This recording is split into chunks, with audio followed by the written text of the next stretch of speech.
Alam nyo guys, gusto ko lang i-share sa inyo na nakakataba ng puso na kahit papano ay nagiging effective ako para sa inyo. Sa totoo lang guys, kukunti lang talaga yung nanonood sa akin. Yung magkaroon lang ako ng 200 views tsaka 10 hearts, masayang masaya na ako no? Obvious naman ay hindi katulad ng ibang influencer dyan ng mga sikat, dami. Pero ako guys, kahit ganyan lang yan no? Ang saya-saya. Alam nyo guys, gusto ko lang i-share sa inyo na nakakataba ng puso na kahit papano ay nagiging effective ako para sa inyo. Sa totoo lang guys, kukunti lang talaga yung nanonood sa akin.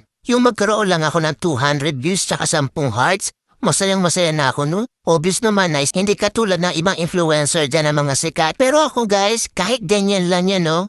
Ang saya-saya. Alam nyo guys, gusto ko lang i-share sa inyo na nakakataba ng puso na kahit papano ay nagiging effective ako para sa inyo. Sa totoo lang guys, kukunti lang talaga yung nanonood sa akin.